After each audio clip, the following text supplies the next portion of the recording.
Hello there guys, for today's video I'm going to show you how to create a watercolor painting effect in Photoshop. And also, we will dive deeper into converting layers to smart object. We will also be applying different kinds of filter, just like cut out under gallery filter, smart blur, find edges under stylize. And not only that, we're also going to change the blend mode of each filter. We will also be using a paper layer for us to paint our image with a use of a custom brush. So let's get started. So here in our document, I got here an image of this woman, and our main goal here is to turn this into a watercolor painting effect. So the first step we're gonna do here is we're going to duplicate the background layer. So to do that, going to the right side of the screen from the layers panel, select on our background, right click on it, and then choose duplicate layer. And we're going to name this one as the watercolor effect, and then select OK. The next step we're gonna do here is we're going to convert this watercolor effect layer into a smart object. So to do that, right click on that layer and then choose on convert to smart object. And there you go. Now we already convert that. Okay, and the next step here is we're going to hide the background. This one first. Okay. And then with this watercolor effect layer selected, I'm going to filter, click on that, and then choose filter gallery. And this will pop up. Okay, so under artistics, yes, click on that. You're gonna see there the cutout. Okay, so once you click that, we're going to set the number of levels into 5. Okay, for the edge simplicity, set this one as well to 5. And for the edge fidelity, set this one to 2. And once set, you can see the effect here on this image. See? Okay, and then select OK. All right, so now we already apply this filter here. Now we're going to change the blend mode of this filter gallery. So how to do that? Okay, so because we turned this layer into a smart object, right? So you can see smart filters. Under it is the filter gallery. This is the effect that we just applied just now. Okay, and then under this, for the changing of blend modes, you just have to double click on this one. Okay, all right, so there you go.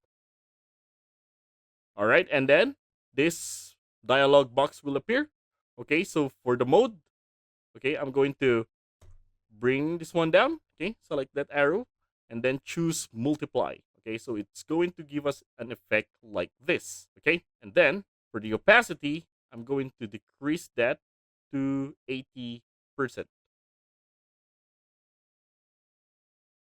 Okay, yes, 85, that's fine. And then select OK. And by the way, if you find this video helpful so far, please consider subscribing to help YouTube algorithm show my videos to other nerds like us.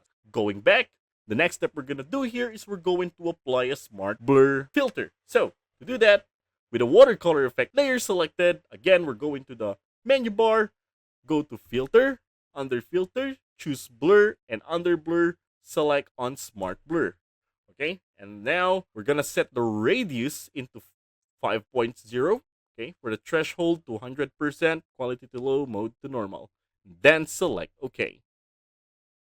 And there you go. Now we already apply our smart blur here. Okay, but yes, we're going to change the blend mode of that smart blur again. Okay, so just what we did. So yes, under smart filters, you can see there smart blur. Double click on this sign.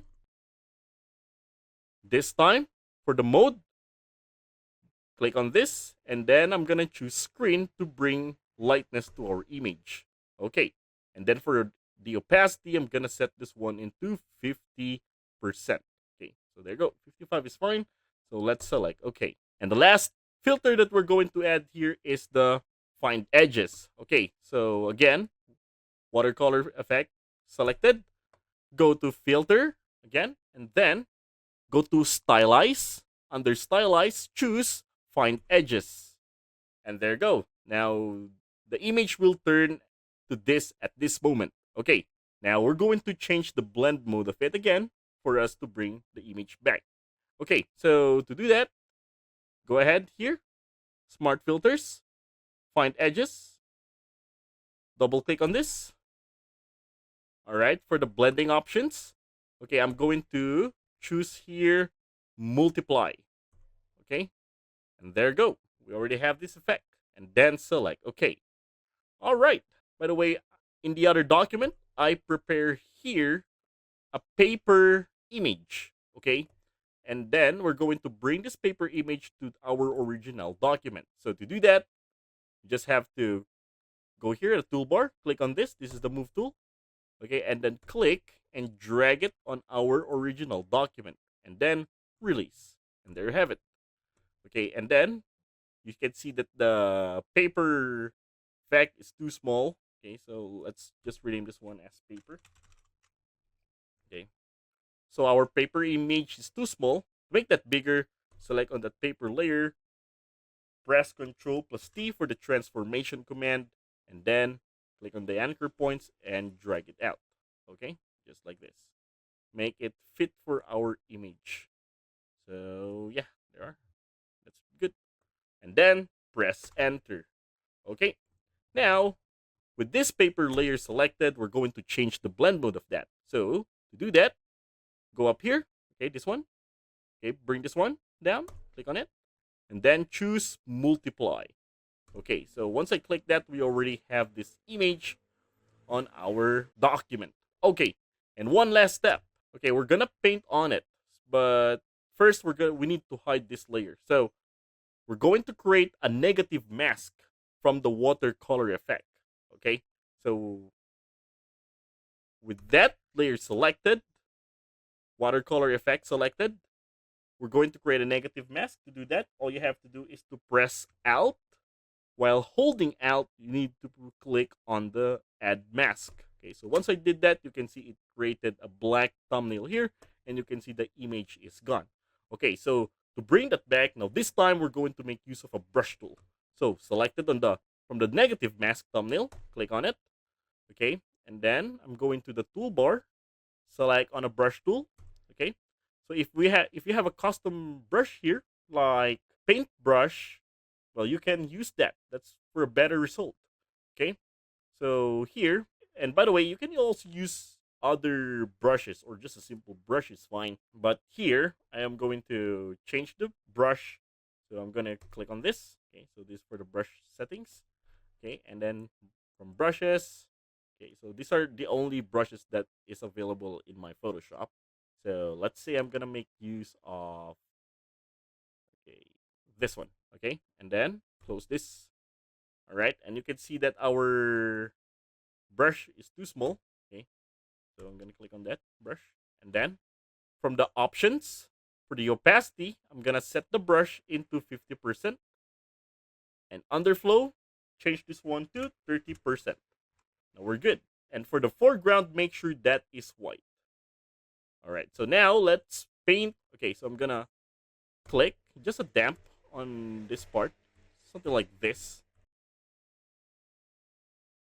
So just keep on clicking one by one. Okay, there are. So look at the effect when I keep on doing that. See? Okay, so let's bring out the subject here.